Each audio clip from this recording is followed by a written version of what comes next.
जय जगन्नाथ सांग मैंने काली आम माँ पुओ टी मार्केट आड़े बाहरी जाइलु संडे थिला बोली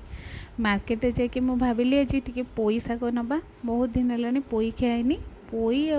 माछ मुंड नहीं कि पोई माछ छिंचड़ा करवा खाइबार लगी कि मो पुओ कहला मामा मु तो पोई खाइबिनी मो पाई चिंगुड़ी नियो चिंगुड़ी तरकारी कर मत बहुत पसंद से बोले अच्छा ठीक है चिंगुड़ी तो मत पसंद नुह मत छुआ बेले जड़े सार पचारि स्कूल मारे आज कौन खाई आसचु मु कहली सार आज मो चिंगुड़ी तरकारी खाई आसी सार कहले हे तू से पोक गुड़ाक खाईदेलु पोक गुड़ाक कौन भल से मुंडरे देखु गुह अच्छे से गुड़ा पोक गुड़ाक तू खाइलु मत से दिन ठार एमती घृणा हो जाइए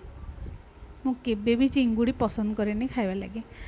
आ मो पुओ कहला जेहेतु मु कहली हाँ ठीक अच्छे छुट्टी चलती तार मन भी टी भल लगे बोर हो जाऊँ घरे रही रहीकि चिंगुड़ी टी आने तरकारी करदे मोपाई पोई तापाई चिंगुड़ी आ माछ मुंड धरिकी घरे पहुँचिकी रोषेईबास लगलु आज सिंपल खाଇବା होता पोई छिंचड़ा चिंगुड़ी तरकारी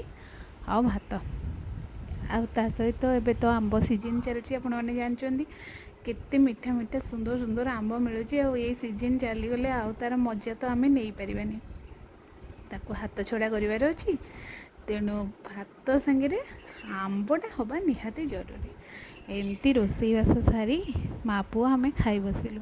ये जो खरा हो रोषे करने तो नाकेदम हो जाऊँ मनीष फिर भी खाइबा लगी तो पेट लगी सबू नाट तेणु आम माँ पुओ रोषे करी खाईदेलु ये देखो माछ मुंड को मुझे छोट छोट छोट करके मिसईदेली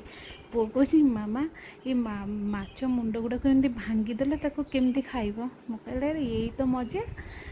छिंचड़ा दिए तो यहाँ पड़े बहुत बढ़िया लगे बुट डाली सांगे पकई महुर कले भी बहुत भल लगे किंतु दीटा आइटम तो एका सांगे करहबनी यहाँ करी पुणी के बुट डाली महुर कले आपण मान सहित निश्चय सेयार करी मुझे आइंस खाया भल पाएनि किंतु एमती माछ मुंड पड़ी छेंचड़ा हो बा महुर हो यहाँ टे मत भल लगे ये देखो खाଇବା बढ़ा हो गला आमे चलू खाइबा को नमस्कार जय जगन्नाथ।